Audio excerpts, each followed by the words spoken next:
You're listening to a workshop from the Reach Australia National Conference in 2026. This workshop is Pathways and Roadmaps to Multiplication. We pray this resource is fruitful for you and for your ministry. If you do find it helpful, can you give $5 to help support the people and the network behind it?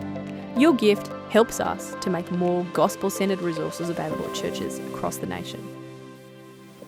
Well, I've been fortunate to be kind of part of this network since its inception in 2009 is when we first planted. So it's a great network, isn't it? Honestly, it's been such a lifeline, a blessing to me. Glad to see you all. Welcome, all that kind of jazz. Why would you do any of this stuff? That's just like blood, sweat, and tears, right? It's good to think about why you do it. And it is hard. It's costly. It would cost you relationships if people in your church move to plant or go to another service. It costs money, time, energy. There's other stuff you can do with your life that's probably funner. Why would you do it? Well, the big, deep theological reason is that it's always been God's plan, to gather people to himself. That's the whole sweep of the Bible. God promises Abraham, doesn't he? He's going to give him descendants. He's going to make a people for himself. God then sends his son, who promises that he's going to build his church. God sends he gives himself on the cross to pay for the sins of his people, to bring them to himself. He sends us out with the Great Commission. He sends his Spirit to empower us. And then he calls people to himself through the gospel. You've heard that call. He's made you his. He forms churches centred around Jesus. And they're beautiful, aren't they? The little local expressions of that heavenly gathering and the kind of ultimate end game of everything. Like, where's everything headed? You know this, don't you? It's like God, fast forward 1 billion years, what is there? There's like God gathered with his people, like precious sons and daughters he's redeemed. He couldn't love them more. You get this, we're looking at Revelation at the moment, so I thought I'd just feel this. That's beautiful. The wedding of the Lamb, Christ with his bride. From chapter 19, then I heard what sounded like a great multitude, like the roar of rushing waters and like loud peals of thunder shouting, "Hallelujah, for our Lord God Almighty reigns. Let us rejoice and be glad and give him glory, for the wedding of the Lamb has come and his bride has made herself ready. Fine linen, bright and clean, was given her to wear. Fine linen stands for the righteous acts of the saints." Then the angel said to me, "Write, blessed are those who are invited to the wedding supper of the Lamb." And he added, "These are the true words of God." This is lovely, isn't it? I get emotional thinking about this. Like, God couldn't love his church more. Like his blood-bought bride. That's where we're just going to be camped forever, like with Jesus. And how blessed to be invited to the wedding supper of the Lamb. That's the gospel call to go out. Yeah, we want others. Don't you want others there with us, gathered around Christ, singing his praises with all the angels? That's like epic church, isn't it? And we get little tastes here in little local churches. But the only reason Jesus hasn't returned yet is because that call, that invitation is still going out. New churches are still forming. And when the work is done, he will return to sweep up his bride, and we'll be united with him forever. Yeah, the church is really kind of the end game, the core of his plans and purposes for his world. And I hope you're kind of convicted about that, because that's blood, sweat and tears, and you've got to have a pretty good why to bother with that. And so I hope you are convinced about the depth of God's love for his church, his people, the eternal realities of heaven and hell, just how good the gospel is, how sweet that wedding supper of the Lamb is going to be, and just the need for more effective gospel work in our country. Yeah, do we just need more churches to get the job done? Like, there's the population's growing faster than the rate of churches are growing. There's more churches being closed each year than being planted. So it's a no-brainer that we just need more churches. But that's not the goal, right? The goal is not just more churches, it's more and better disciples. But starting new churches is a great strategy to reach more people for the gospel. And I love, just Paul's example, his kind of hardcore mission. He just would go into a town, preach the gospel, gather believers, establish a church, move on, just do it again. And then the churches that he planted would become bases for the gospel to spread further to the surrounding regions. 1 Thessalonians says this, like the word of God rang out from the Thessalonian church into wider areas. In 2 Corinthians 10, he says, our hope is that as your faith continues to grow, our sphere of activity among you will greatly expand so that we can preach the gospel in the regions beyond you. And then some of those churches would help fund his ongoing ministry, like the Philippian church, and keep kind of supporting him as a missionary. In Romans 15, he says his aim is to preach Christ where Christ isn't yet known, so he keeps pushing into these unreached areas. And he says, so from Jerusalem all the way around to Illyricum, something like that, I have fully proclaimed the gospel of Christ. It has always been my ambition to preach Christ, the gospel of Christ, the gospel where Christ was not known, so that I would not be building on someone else's foundation. Rather, as it is written, those who were not told about him will see, those who have not heard will understand. This is why I've often been hindered from coming to you, but now there's no more place for me to do work in these regions. And since I've been longing for many years to visit you, I plan to do so when I go to Spain. And he's strategic about it, isn't he? He goes to kind of bigger population centres, key trade routes, so the gospel spreads out. In Ephesus, for example, he spends years teaching and training disciples there. That becomes a base for the spread of the gospel across the region. Acts 19 says, Paul entered the synagogue and spoke boldly there for 3 months, arguing persuasively about the kingdom of God, but some of them became obstinate. They refused to believe and publicly maligned the way. So he left them, took the disciples with him and had discussions daily in the lecture hall of Tyrannus. This went on for 2 years, so that all the Jews and Greeks who lived in the province of Asia heard the word of the Lord. It's just kind of like how Christianity, kind of spread across the empire at the start, just the gospel going out, gospel communities forming, and them kind of becoming a base for further planting and preaching and supporting. And here we are all the way on the east coast of Australia. Like Christians throughout history have done a great job of this. So there's like the big theological reason, the big end game is like, that's the big thing, God and his people together forever. If you don't kind of have that key piece, like, don't bother with this. That's just pain. But our nation really needs us to kind of step up and to get the job done. There's so much work to do. But there's some other practical reasons, why we want to start new churches. Statistically, new churches reach 5 times as many people for Christ than established churches for whatever reason. New churches are also good at getting more people involved in ministries quicker. They produce new leaders. They find new ways of doing mission. They actually revitalise the sending churches as well in some respects. And sometimes a new church plant causes other local churches in the area to lift their game as well. So there's some good practical reasons. But it really is, for me, we just got to own the necessity of this if we can actually reach Australia. I don't know how you could do it without church planting. So for me, I just think somehow we got to get on this. And so that's, for me, that's a bit of a priority. And also, it should kind of fuel our prayers, yeah? If that really is kind of the heartbeat of how we're going to see the country run. A few things we can pray for. Let me just give you 4 things I think really important to pray for. Pray that God would raise up workers. Jesus says the harvest is plentiful, but the workers are what? So let's ask. Pray for the Lord to open doors for new opportunities for gospel work. And Paul says, devote yourselves to prayer, being watchful and thankful. Pray for us too, that God may open a door for our message so we may proclaim Christ. We should pray for an opportunity to do this. Pray for courage, like for ascending church. It is costly, does require a little bit of boldness to have a crack. So, in Romans 10, he says, everyone who calls on the name of the Lord will be saved. How then can they call on the one they've not believed in? How can they believe in the one of whom they've not heard? How can they hear without someone preaching to them? How can anyone preach unless they are what? Sent. How beautiful are the feet of those who bring good news. We've got to have courage to be a generous sending church. And lastly, obviously pray for wisdom to know particularly what the next steps for you in your context might look like. So I don't reckon any of that is like rocket science. But it's like some key planks, yeah? The end game. It's a key strategy, and to be praying that God would give us what we need to get this job done. Yeah. So I might Chris, can I just get you to flick back a few, sorry, just for a moment, just with the overview, all 7 on the screen. So the third one we've got on the screen, yeah, that's the one, beautiful, thanks, mate.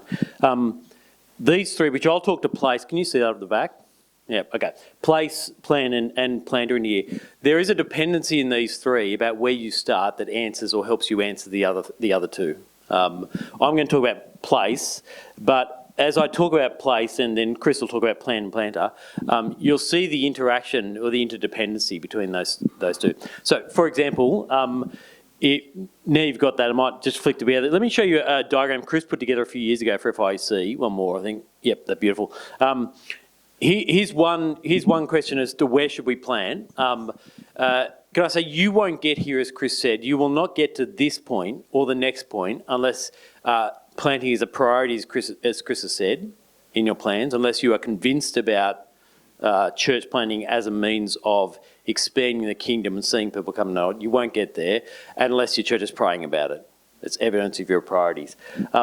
But in terms of place itself, when you've got to that point, when there's an urgency, you are asking a question as a church, depending on where you are, whether it's North Queensland or where Chris is in Foster and looking at the coast. The first approach can be around a regional strategy. So that's what Chris has put together here.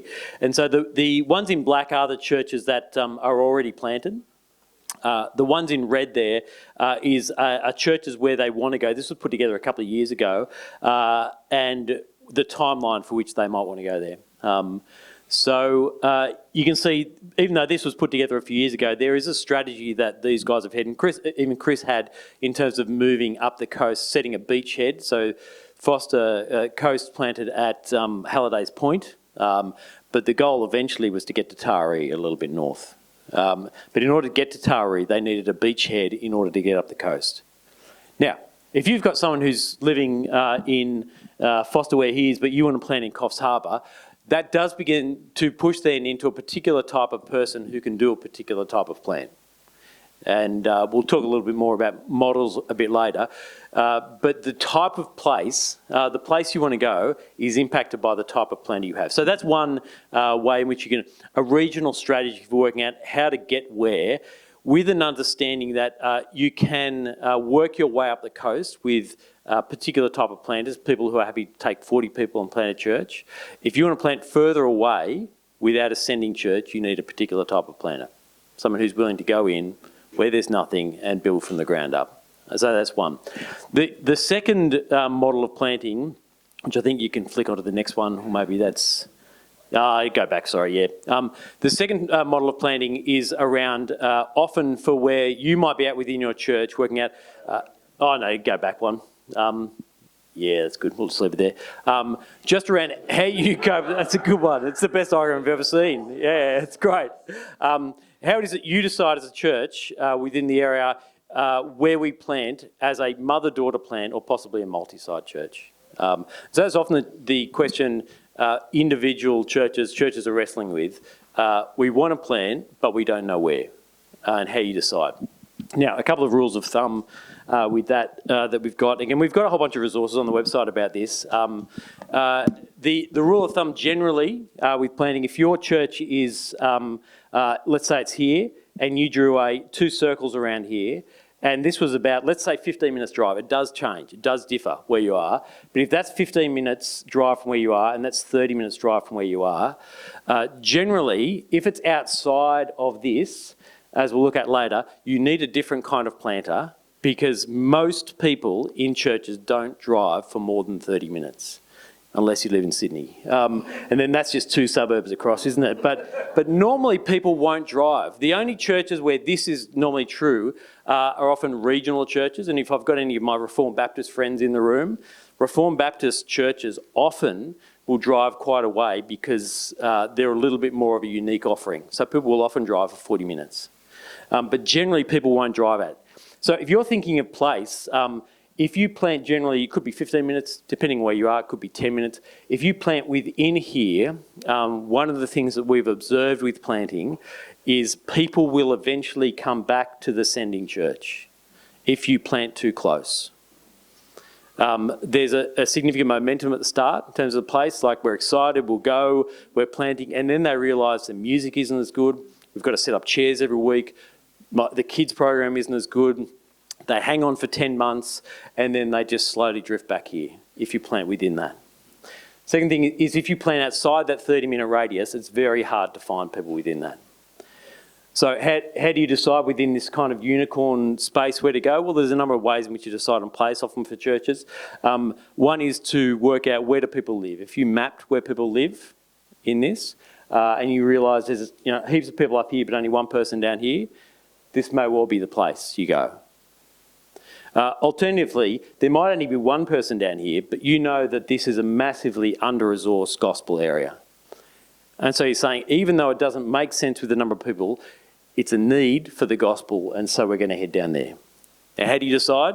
Well, prayer, wisdom, time within that space. But the place, if you're sending a church as a mother-daughter or a multi-site church within this ring, is often decided by either growth areas, under-resourced gospel, or where it is you've got people, particularly if you're at a church where you've maximised entirely the space that you're in. Now, there's some general principles, but that's the first one, the first dependency on place. We can come back to that later. Chris.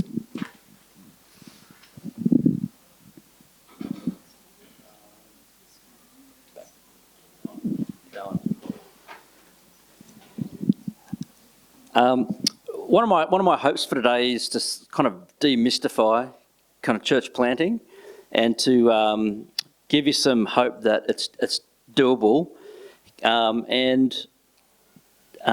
Derek says I'm self-effacing, but the reality is I've had a crack at a bunch of them, but I've only ever had a crack at each one time. So I'm like full novice on all of them, right? So that's facts, right? So look, I just wanted to give you a little bit of a story just to show you some different planting models and how we thought about some of those things. Like I said, 2009 was when we first became part of this network, and the kind of church plant you describe as a parachute or pioneer church plant, where 7 of us moved to a new town. I was from Sydney, Narrabeen. 7 of us from the church moved up to Foster, but we didn't know anyone up there to start a church. It's called a parachute pioneer plant. We just identified it as one of the larger regional centres up the coast. That was there's plenty of churches in the area. From my visits there weren't many connecting with the younger end of town, or weren't reformed evangelical in their convictions. And I was at a church in Sydney surrounded by, you could have driven like 20 minutes and gone to like 10 churches that teach the Bible. But up the coast, less so, felt convicted to kind of go to where there was opportunity and need. And so we did a pioneer parachute church plant, which was a thing, right? You can ask kind of detail about the things later if you want, but the next thing we kind of did was multiply our Sunday gatherings a few years later. So with that particular purpose of that, so the purpose of the first one was we wanted to plant a church that connected with the younger end of town, made disciples of them, but also that we wanted to plant a church that planted churches that planted churches. That kind of somewhere up the coast. We saw the great need. We can do it all. That was the goal. We multiplied congregations in 2012 to go from 1 service to 2, and that was because we particularly wanted to try and then connect with the young adults. The first service was geared toward young families. Then we needed to try and work out how to reach the young adults. In our town, most of the young adults leave to go to uni or to get work, so there's not many. But if you're gonna pull off a kids and youth ministry, you really got to work out how to reach young adults. And there's no uni in town, so we had to try and we thought that was probably the strategic kind of group to kind of go after next. And so we planted our night service in 2012. In 2018. We planted a campus, or we went multi-site up at Halliday's Point, which is in that unicorn band. It's like kind of 20 minutes up the road, little community up there. And that was, we did that with a church planter apprentice, with the view of that church planter apprentice then planting an independent church up at Taree.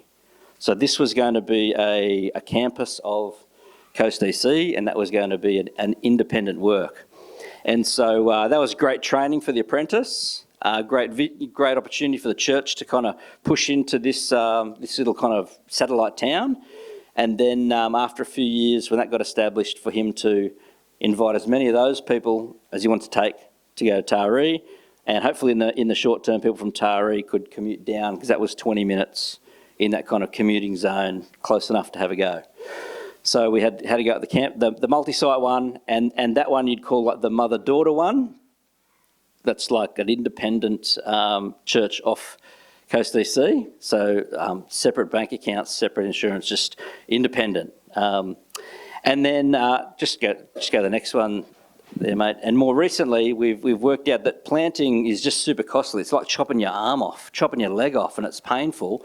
Is there a way we can keep planting that's kind of, we can share that pain with other churches? So in our little network, we started thinking about how can we identify key places in our part of the world, and we kind of roughly thought, well, 90% of Australians live on the coast, and 90% of Australians live in towns of 10,000 or more.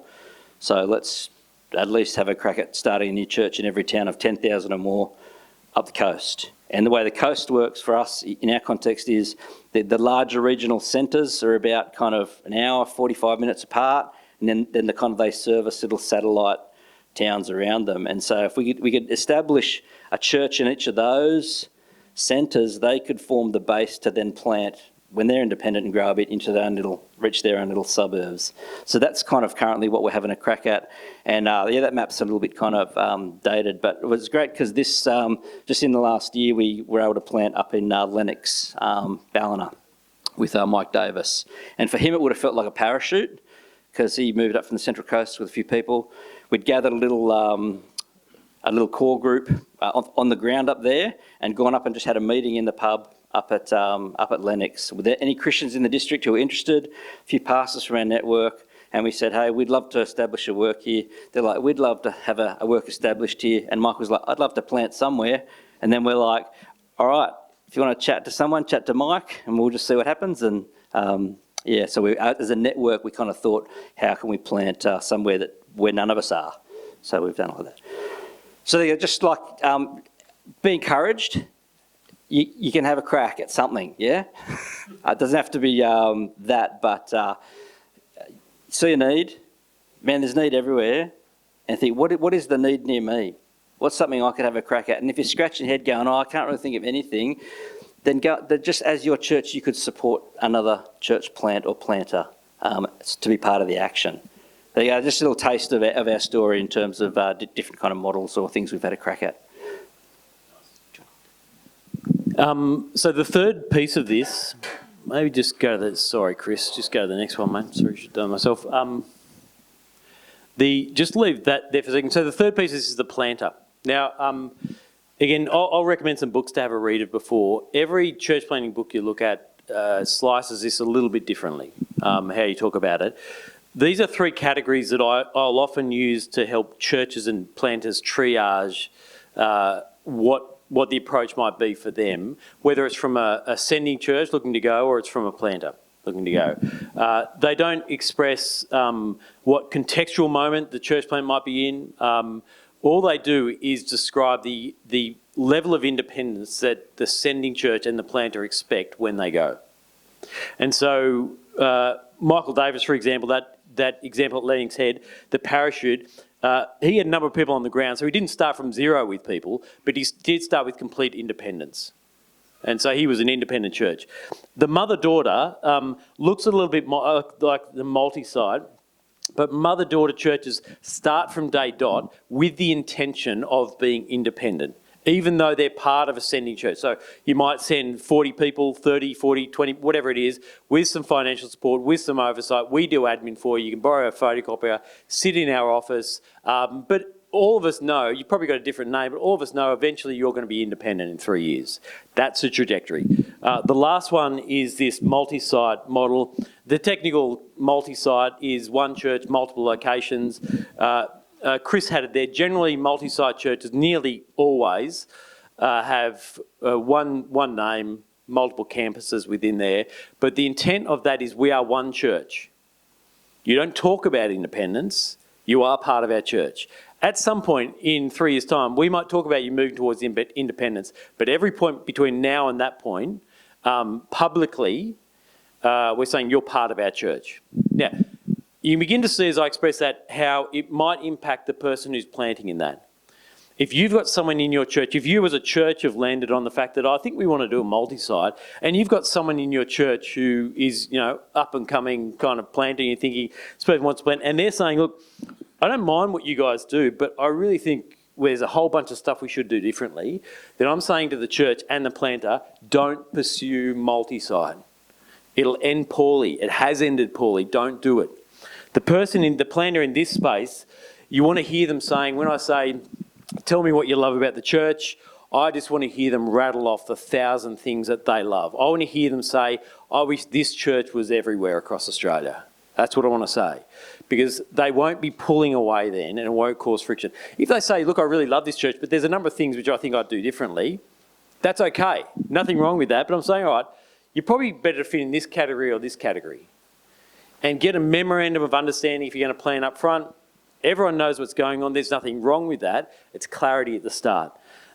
So looking for a planter that fits these models, if you're a sending church and you're thinking this is the model we want to do, you need to have a planter that fits within here. If you're bringing someone onto team and you're going to do a multi-site, they have to incubate in your church. They've got to be there for 2 years. They can't love the DNA if they don't know it. So they've got to be there. Even a multi-site, they've probably got to incubate for a while because you're going to entrust people to them as they go. People are going to have to trust them. So they've probably got to live in your church for a little while. If it's a parachute pioneer plan, of course you want the sending church to know, but you're not sending people with them. They're completely independent. People will make their own decisions about that. So the place might impact that. Your plan and model might impact that. But the key thing when you're looking for a planter, can I just skip ahead a couple, just one more? When you're looking for a planter, is understanding the models within that. As we're assessing church planters at Reach Australia, this is part of the background we're having with the sending churches and the planters as well. But we assess church planters in conversation with the sending church if there's one directly. And the things we're looking for in that are, one, obviously, anyone who's in gospel ministry, biblically qualified elder. That's what we're looking for. We've got a tool called the Gospel Workers Questionnaire. It's on the website, it's free, you can have a crack. It looks into a whole bunch of areas. I think it's 7 areas that we think, just biblically, we would want to see in every gospel worker, whether they're a planter or not, doesn't matter. So that's the kind of baseline for it. We want to see the convictions in a planter. When I ask the question, tell me why you want to plant, the first thing I want to hear out of their mouth is the desperate need for the lost. If I'm a little bit discontent in my church, I think, all right, there's other networks you can go to, but that's not us. Yeah, the first thing is the desperate need of the lost. I want to hear them answer the question, tell me who do you want to reach and how do you want to reach them? There's a conviction piece there that we want to nurture within there about planting a church is not about discontent with how other people do churches, but about reaching the lost. And the last one is just around competencies. There are specific competencies for church planters, but they do differ by model. So not everyone can do what Chris did in going to Foster and growing a church there under God. Not everyone could do that. Not everyone can do a multi-site church either. So understanding what the context and what the plan is will help you understand whether this planter, whether you or the planter you bring onto church is the right person to send in that context. So there's some way. All right, Chris. Planning team, excellent. Okay, now, having come out of those 3, you begin to see how the planting team, the people who are going to go with the person or they're going to build around, is formed. If it's a parachute pioneer plan, then the person has to have the ability to, on the ground, gather teams. They've got to be builders, they've got to be entrepreneurs, they've got to be able to deal with a high level of ambiguity. And so in that, the planting team is going to come from that person on the ground. In a mother-daughter relationship, as in a multi-site, the people being sent are going to be in coordination with the sending church. Now, Chris can say a little bit about this when he gets up, but every church does this slightly differently. And this is in the multi-site and mother-daughter plan, this is the moment of clarity that you want before you send and before you fish. If you send a mother-daughter or you send a multi-site, you want to have a clear agreement on how it is that you from the front publicly and privately for the planter are going to approach people for this plan. Is the planter going to be able to get up front and say, anyone who wants to come to this church plant, you should come. Doesn't matter if you gut the sending church, they'll be fine, just come with me. Is that the approach? Or is it very delicate, we're going to go here and we're going to talk to people about how it is that we're going to do it, who might come, we'd love to chat to you about that. Understanding where in that spectrum you need to go in terms of building the planting church is really key in order not to kill the church, not to gut the church that's sending, but to give the sent church enough momentum and strength in order to get off the ground. That's in a mother-daughter and a multi-site context. Again, yep. Thanks, Derek. Just one of the painful lessons I learned just on the multi-site mother-daughter church thing. The goal was to have the church just to the north of us, Hallidays, as a campus of church long-term. But my invitation to the church planter, one of my convictions is I want to be as generous as I possibly can be for the gospel. So I said to the church planter apprentice, you can ask anyone and everyone from church to go with you to Taree. There's only one person you're not allowed to invite, and that's the other associate pastor. But apart from that, you can go for it. And he did such a great job of it that it actually made the campus potentially unviable. Because a lot of them had bonded, they'd done ministry together, people had come, they're like, yeah, let's go again, this is great. So then they go, and then they launched during COVID, like just a week or two before COVID, and everything got nutty. And for me, I kind of thought, you know what, I'm a little bit tired of doing the campus up the road, a bit more travel, it stretched all the staff. And I realised, actually, my leadership capacity is probably not up to leading a multi-site church. And so I'm thinking, okay, this is scary now. We've got this thing going and I think it's beyond me. And I remember having a moment and I said to the associate minister, I said, I think Coast DC can either have me or that campus. And he goes, all right, well, we'll shut it down next week. And it's like, okay, cool. So then we worked out how to kind of close that campus down, which was a lot of pain. Because the people who'd kind of poured themselves into it, who'd remained, are already feeling the pain of people leaving. Now they're being told their gathering is going to shut down. And so then half of them came back to us and the other half went further north to Taree. Super painful. I didn't know that about myself as a leader. I thought I'd be able to kind of juggle it, pull it off, but I didn't know until I had to go. But I don't regret at all that kind of leapfrogging up the coast, because we wouldn't have been able to get to Taree without that pit stop halfway. But there you go. You don't know your capacity till you hit the wall with your head full on. So there you go. That was hopefully not discouraging. So, yeah. All right. Stay here, Steve. I reckon what we will do now, we might just work through some of these questions on the screen, and then we might just open it up if that's all right. Just to set the scene here, I know that I've planned it, but it was a long time ago in the dark ages. I know some of the theory, but Chris is actually the guy who knows stuff. So we've got two different perspectives, which is quite helpful, I think, on the ground. So let's talk to me about metrics. Let's start with this one. What are the metrics that you had before you launched? For the parachute plant, the first one, the key metric was, would my wife come with me? She's like, yeah, let's go. Can we survive financially? We just had a baby, and because we're just gonna go. And some other people kind of asked if they could come with us. So I didn't even really consider asking people to come. Foolish, naive, all that.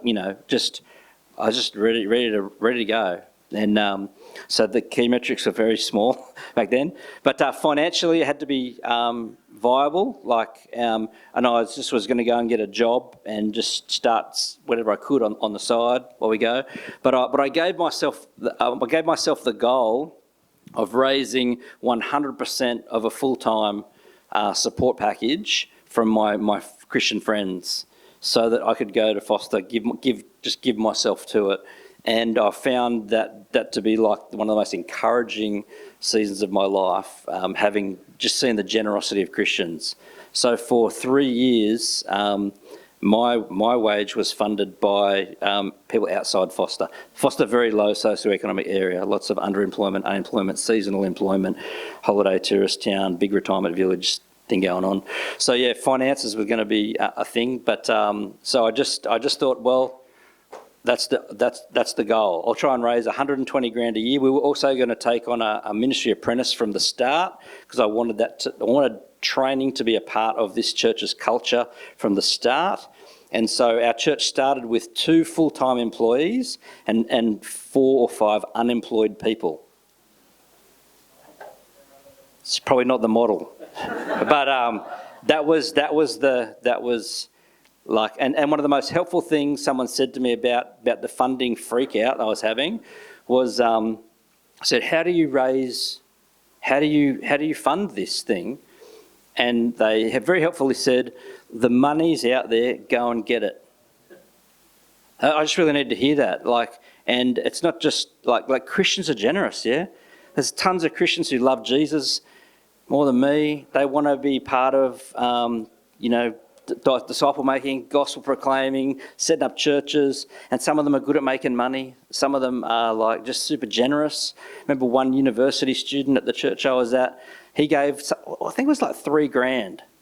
And this guy had been saving up for a car, and he goes, it's all right, I'll just drive mum's car for another couple of years. I was like, just super encouraging, right? So, finance and, that was it for that. So there's probably way more wisdom on what to do there. When you launched your campus, yeah, what were the metrics you were looking for? What was the timing? How did you get to that point?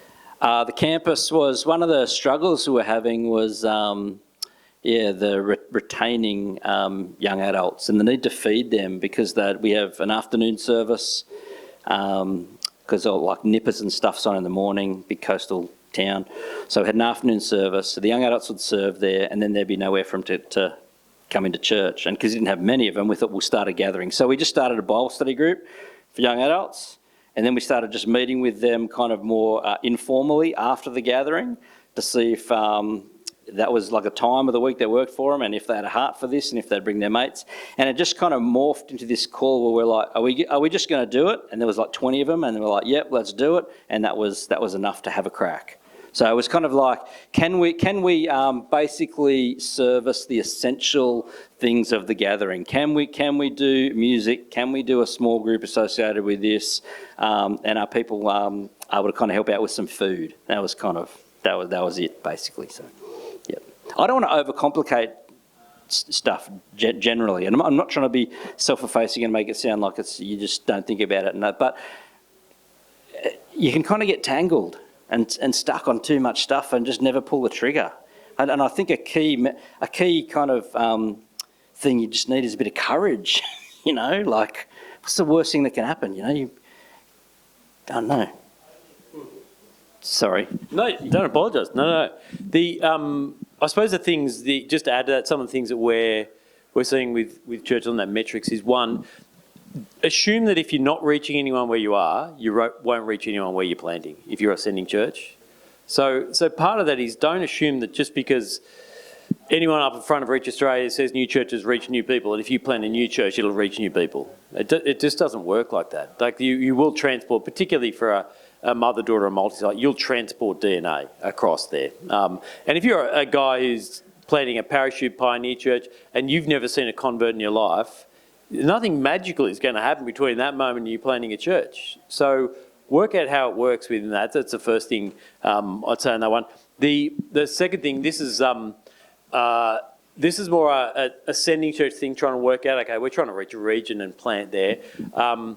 Wade Burnett, who's sitting in, so blame him for this. You see him, he's American over there, so blame Wade. But he would say, in terms of the multi-site planting, but even mother-daughter planting, maximise the resources you have before you do a thing which will be significantly hard. Now, he does temper that by saying there are mission opportunities you just got to pursue no matter how hard.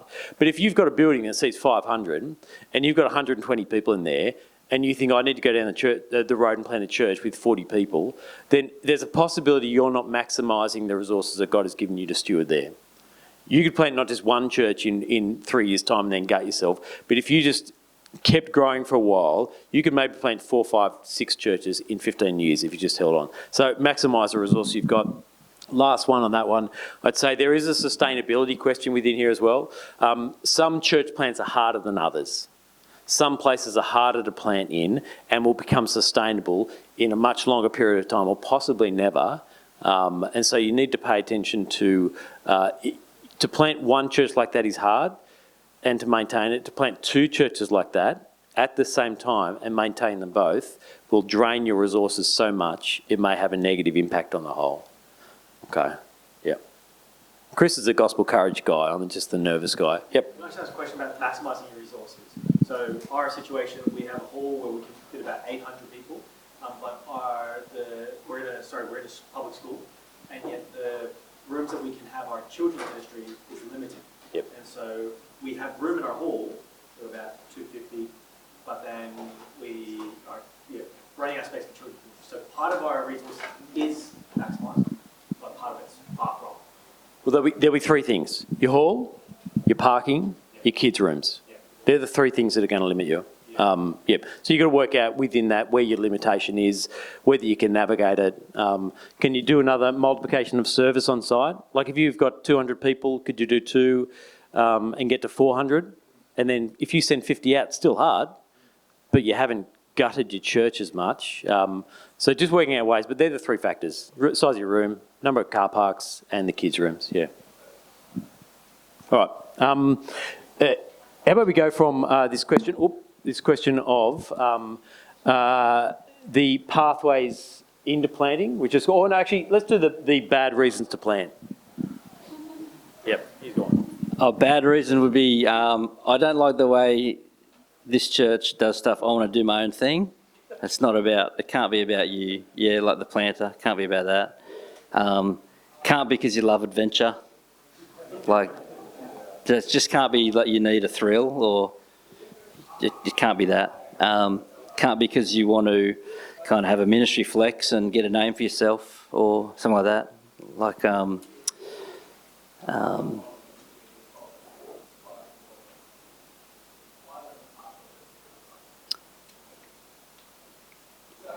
anything that's not really based on wanting to honour Jesus or see people reached or discipled.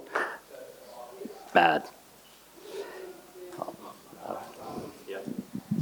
Yeah, even on a practical level as well with that, even if your church is bursting at the seams and the only reason you're planting is because of space, if that's a singular reason, even then I would say don't plant. Because there's a motivation that goes with that to the sending team, that the only reason we're doing this thing is because it was too uncomfortable in the place we're at. So this place will be more comfort. Tell me, what's the value there that people are taking with them for this? Comfort, isn't it? So the whole DNA, the drive of it has to be missional heat. It's got to be reaches. Unless you've got that, I understand there's other factors as well. But I'm saying unless that's kind of risen to the top of, yeah, this is uncomfortable here, but the actual reason we're doing it is to reach people. Until you get to that point, don't plant. Yeah, when we planted at like the campus 20 minutes north, there were people who were coming to church who lived up there who were excited because it was just going to mean having a church in their own suburb. For some of them, that was just like comfort. Great, I don't have to drive into Foster. For others, and that would be a bad reason, yeah, just more convenient. No one cares about convenience, so no. But there were others who were like, I got mates who live here, but they wouldn't come into Foster. And so then their heart is for their mates, and that's a better reason to want to start a ministry up there. So we started small up there. We did some more like running our life course up there at the local pub to see if there was some some evangelistic fervour amongst those people to bring their mates. And only like 2 people came. So we're like, is there really enough heat here? And we kind of persisted for a few years. But even over the few years, we didn't actually do a good job of reaching that community, because I think most of the people were excited about a more convenient option rather than having gospel convictions. So that even though they knew the plan was to go to Foster, there was a sadness rather than a celebration when that happened. So probably should have done a whole lot more kind of digging on their convictions before we pulled the trigger there, yeah. So I learned a lot of hard lessons doing that one, yeah. Yes, mate? So just on that, in the team that came, you didn't tell people who had maybe those wrong motivations, we don't want you to be part of the plan team. Oh, we spelled this out explicitly. This is not about convenience. This is about kind of trying to seek and save the lost and make disciples up there. But people can go, yeah, cool. Yeah. I'm in. Yeah. Okay, well, I'll ask quickly, but hold them. I want you to answer. Just talk about combined planting. Now, you touched on that. We've got a couple of examples, but you've been. Yeah, this has actually been kind of beautiful in terms of, I'm part of a network called the FIC, and we gather, our pastors gather in kind of smaller hubs, so regional kind of clusters of churches, and it's put a little bit of meat on our time together. Like, we're trying to work out how can we grow the gospel across the whole region, and so when we get together, we're not just kind of encouraging each other in our local work, but we're convinced that we can do more together, better stuff together. And so it gets us praying like for the wider work, and we start dreaming and scheming about how to try and pull it off together. It's actually been a really beautiful thing for our fellowship. Like, our fellowship is kind of turned outward, not inward. It's actually like, I love it. We call it hub love. We've got some hub love with each other, and it's I find that personally just as beautiful. And so this is like new for us, the combined planting thing. So ideally it kind of works like this. Here's the kind of ideal. We identify a place, and it's either somewhere someone's got to parachute in because it's a bit too far away, and we try and like kind of get the word out somehow that there's a thing going on, and people start coming out of the woodwork, and then form them up and introduce them and let the magic happen like that. Or say Port Macquarie, the Point Church is looking to plant into Kempsey. They've already got people meeting in Bible study groups out there. They're ready to go. They're looking at a potential planter. And that's like, it's really, the model really is like mother-daughter. But we're part of the same network, so we're like, well, how can we get in on the action? Can we, I will say to our people at church, this is happening, you should consider moving to Kempsey. Why wouldn't you move to Kempsey to be part of this? And as a church, we're going to give to that. So we're going to work out a percentage of our staffing cost, and we're going to give to it. We're going to pray for it. We're going to give to it. We're going to encourage people to go. Gospel generosity in the mix. So although the Point Church will take the lion's share of the load, they're going to be sending the bulk of the people and the bulk of the finance cost. We want to be part of the action. You know, and then we'll get to know that planter. He'll become part of the hub. We'll have bigger hub love. Woohoo!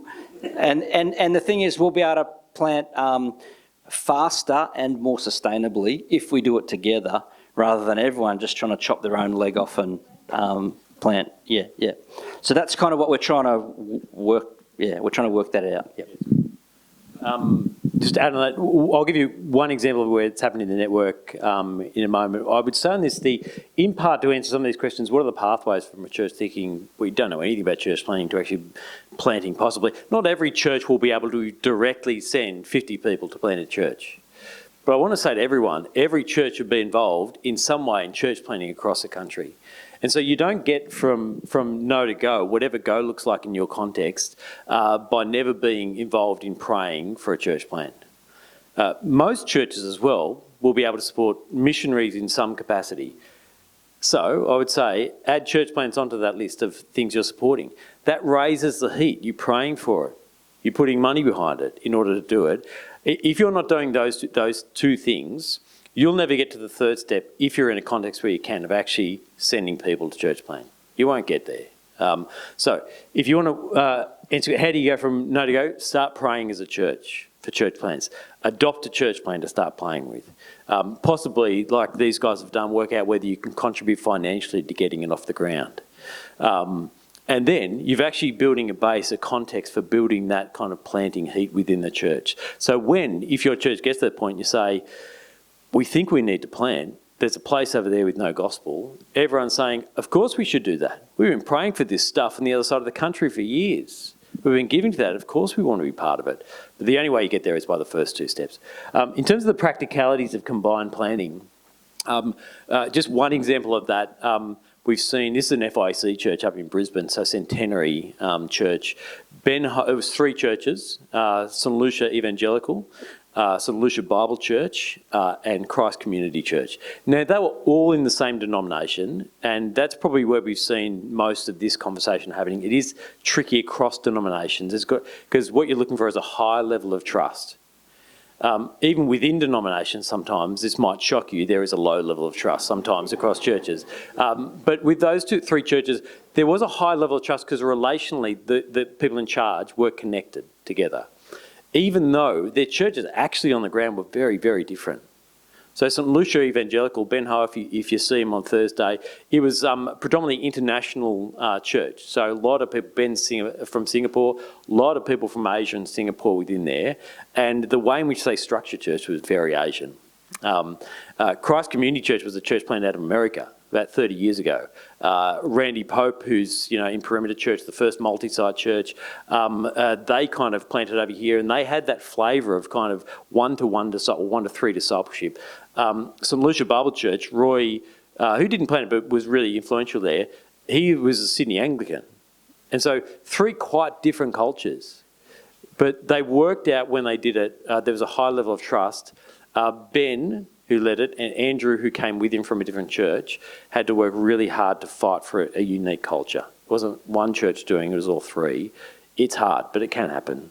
And it has grown significantly, not without challenges, but Ben was saying they planted 3 years ago, I can't remember, something like that. They're 270 now.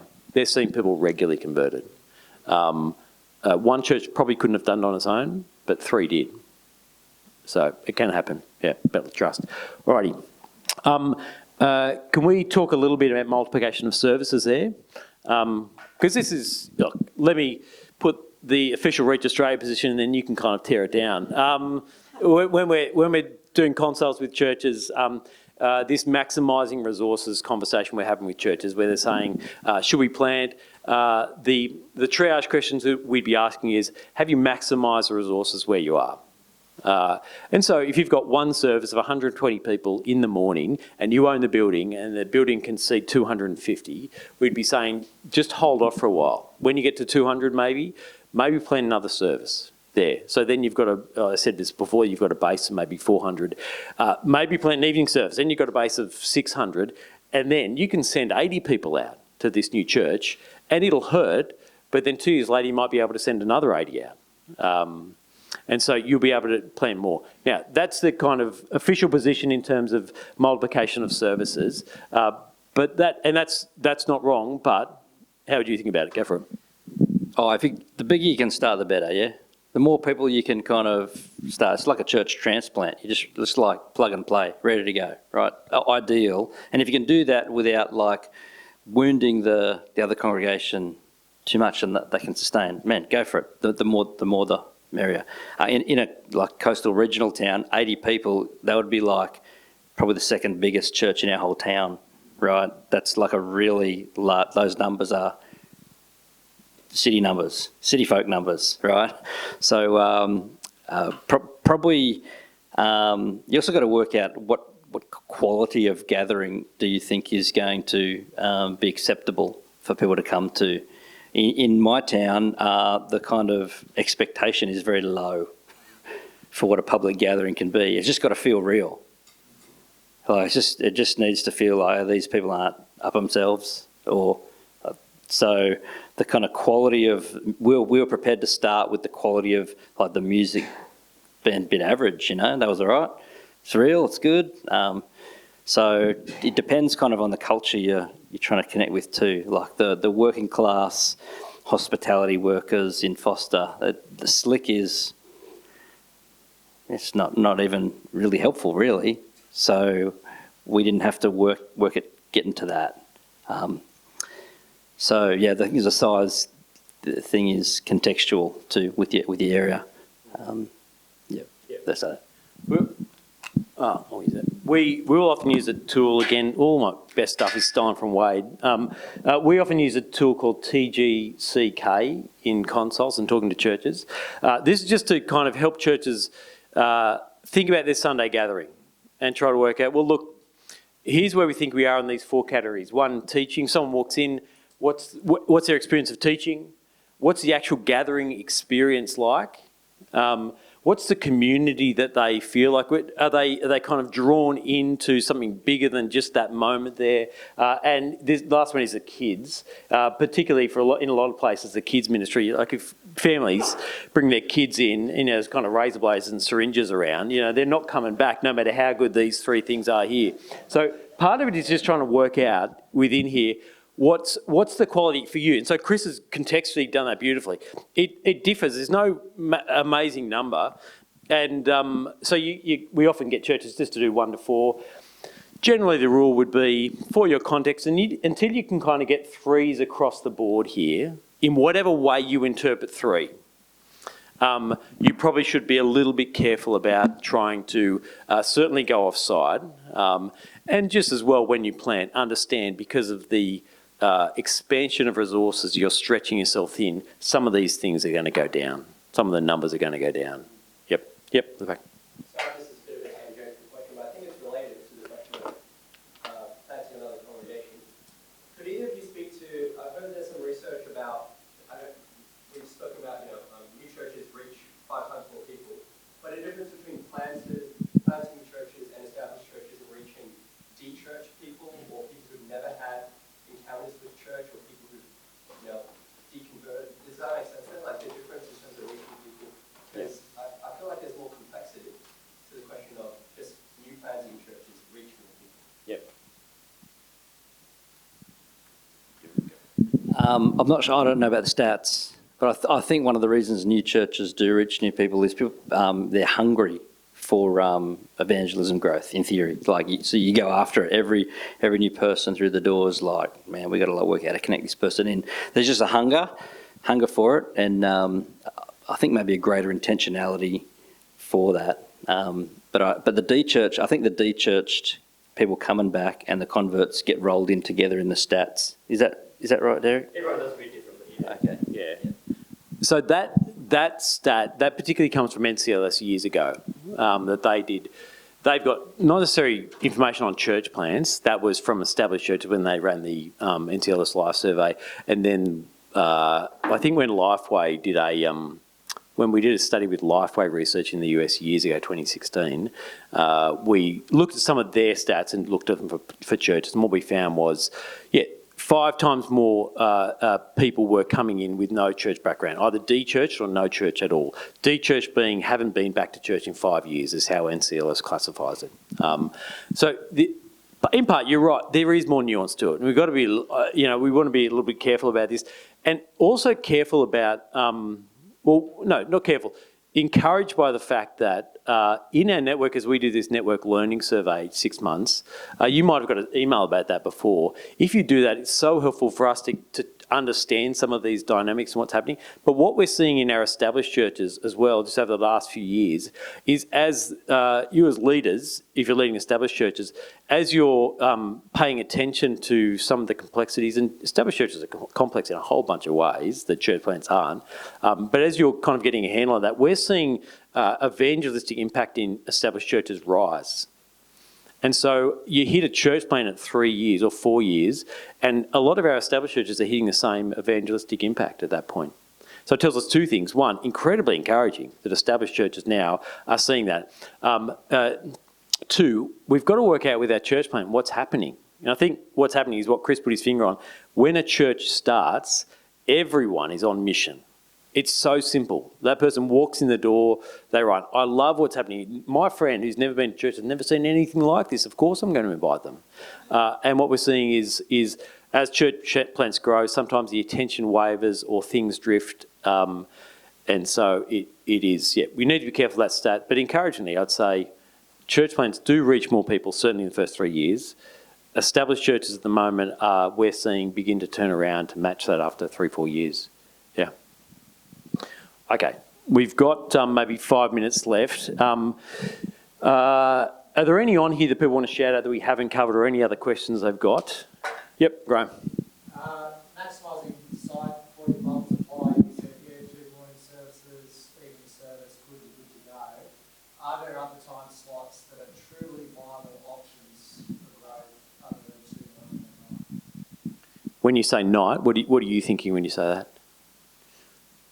You tell me, what are the viable spots in Australia for congregations that will actually grow eventually? Yeah. I'll just go from what we're seeing, and Chris might be seeing some other things. Morning services, yes, are growing, but again, it differs from state to state. So in Queensland, where the weather is always perfect, for us, 8:30 is killing it at the moment with a lot of services. It's fascinating because it's warm. We stupidly don't have daylight saving, but it doesn't matter too much. But it's kind of warm, and so 8:30 is killing. Is that right, Adam? Yeah. No, not at night. No, there in the morning. Yeah. What time are your services? 8 a.m., 10 a.m., 6 p.m. Yeah. Okay. So yeah, interesting. So how's 8 going? In the warmer, especially summer, Yeah. spring, feels like winter. Yeah. A little bit. Yeah, when it gets below 20, 18 to 20. But in the southern states, often particularly again, we've got Tasmanian friends here, those early times do struggle. So contextually, but 2 morning. But in the afternoon, we're seeing 4 p.m. as well work. So 4 and 6 p.m. work. Sometimes they only have 4 and not 6 p.m. And the 4 p.m. sometimes works. It actually works for families often because the kids can come and then they might eat during the service or might eat afterwards, but it's early enough that they can go home. As where families at 6 o'clock is a little bit tricky. Even 5 o'clock is a little bit tricky. So 4 p.m. we're seeing actually work in a lot of circumstances. Yeah. But again, I'm happy. Look, for the group, sorry, I'm happy to say no. That's crazy. That's not working because We got a large retirement kind of vibe in town as well. One day we might consider like a midweek deal. Does anyone do that for retirees? Does that actually work? You do it? Does it work? Wednesday, 10 a.m. one for retirees. Differs in numbers. And do you have like a Sunday gathering that's targeted to retirees as well? Or is that just a... But some of them say, there's no reason why we want it to be 8 a.m. We love it to be 10 a.m. But the reason But yes, some of them go to Wednesday because they say they can't get to 8 a.m. Given their Just their frail age? Yeah, okay. Their words, not mine. Okay. Does EV do any retirement? Do you have a chapel service? Is that what? Is that Sunday? Sunday afternoon, 2 p.m. And monthly? So when do you have yours? Thursday, 10:30. But no Sunday traditional service. Okay. And that is a traditional gathering? Yeah. Tell me, because we now got 3 services in local nursing homes once a month. So every week, basically. Oh, in nursing homes, yeah.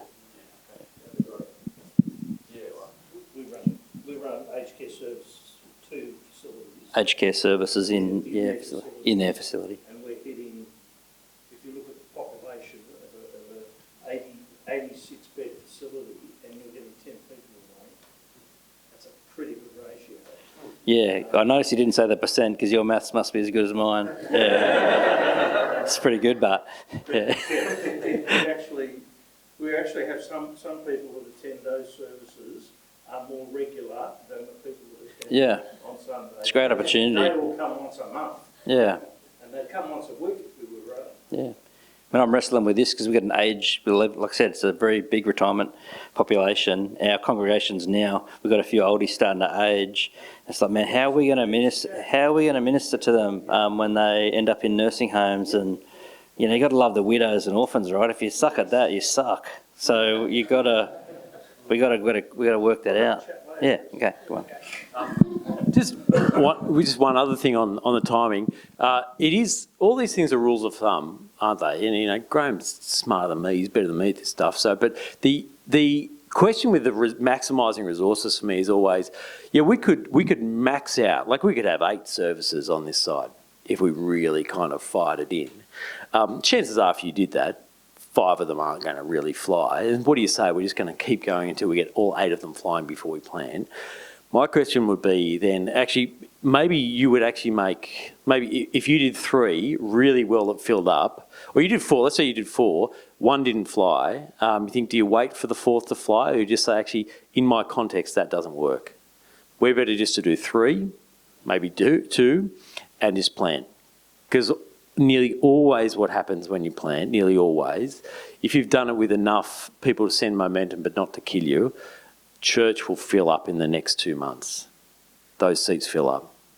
It's uncanny how often that happens. I had the privilege of talking to Philip Jentz about 2 weeks ago about planting back in the 90s when he did it. He said it was the same then. They sent 50 people. 2 months later it was full. So they just send another 50 people. So it's true. If there's a healthy dynamic within there, generally, not always, generally, it will fill back up. Yeah. Okay. I think we've got to finish. Any other last ones before we finish? Yep. I know this may be normal for when you're trying to do that church plan, but people sending them out. But if there's some sort of sweet spot that is ideal that will actually make it viable and work when you get up and started. So if you've got 20 people that are all serving, you've got no one sitting around the church. Yeah. Is there some sort of rough guide of what you recommend as you setting for that? Yeah. Chris and I've got a thought to go for it.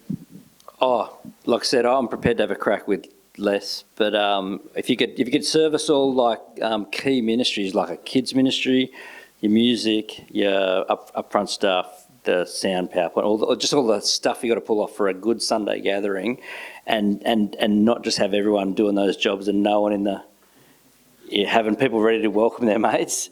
Enough for there to feel like there's a thing going on while everyone else is doing jobs. Yeah, enough for the vibe. Whatever the vibe's got to be for who you're trying to reach. Yeah. There you go. Funders for church planners, their minimum number for a launch team is 30. That's what they say. Over the past 7 years, probably 10 years, I've been working with Scott Sanders. Each year the number goes up. It just creeps up. So it used to be 30, and now I think it's 500. I don't know where it is. That's why he's moved to the US. Everything's bigger over there. But for what we've seen is often the larger the launch team, the quicker they get to sustainability. And sometimes the argument is, well, they're often less missional when they're larger. But actually, I don't think that's necessarily true. That's actually about the person who leads the plant. So if the person who leads the plant is absolutely driven by mission, generally under God, that church will be driven by mission as well and reach people. But you've just got to work out that because you're sending church, how many can we send? You probably wouldn't want to send less than 30 or 40. It's just too hard to get traction. And everyone well, part of it is you don't want people to feel like a cult when you're walking in.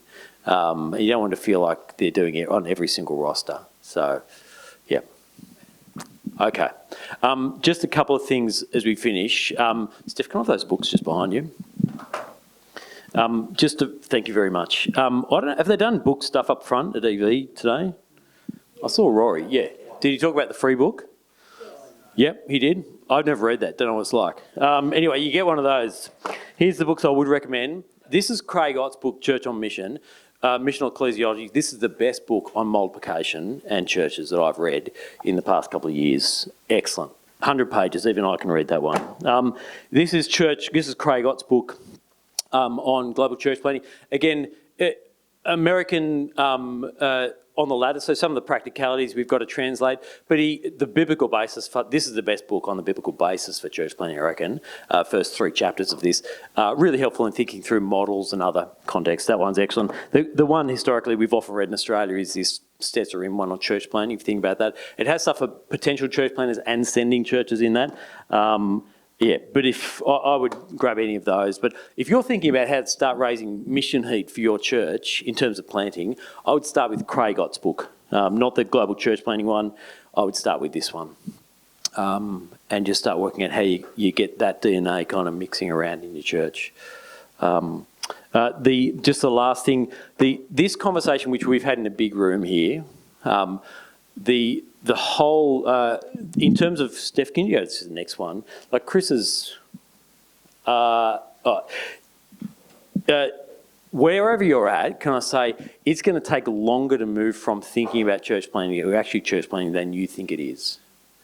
And so often this is an extended timeline. Chris would do this in about 2 years because, he's got gospel courage. But for most people, it just takes a little bit longer. And so finding a planter, working out the details, getting to a point where you're not going to kill yourself, sending out, all those kind of things takes a long time. So start thinking now about what it would look like if you're doing it. And part of that starting thinking, and I say, is having a conversation with us. Just reach out.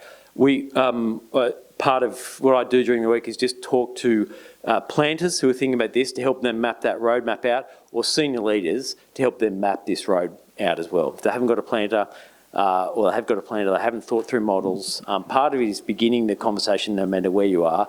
I don't care how far back you are. I'd love to have a conversation about this stuff with you. There'd be a whole bunch of people on team do that. If you actually want to chat, my email might be on the next one, I think. Oh, no, we've done that one. There's mine. Sorry, Chris, I put your email in there as well.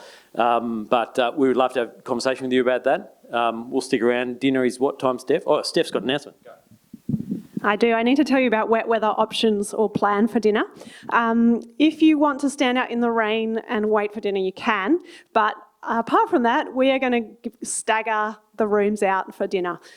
So if you can wait in this general area, you don't have to stay in this room. You can breathe and go out and enjoy the fresh air. I'll let you know when it's our room's turn to go and grab dinner. You can also come back and eat dinner in this room. The rooms are fine to eat dinner in, so find a spot that's under cover and dry.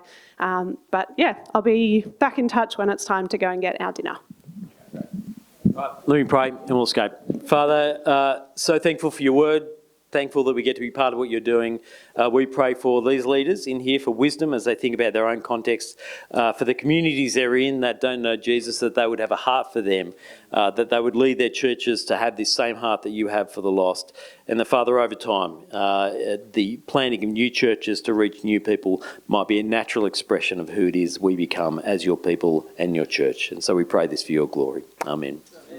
Thanks, folks.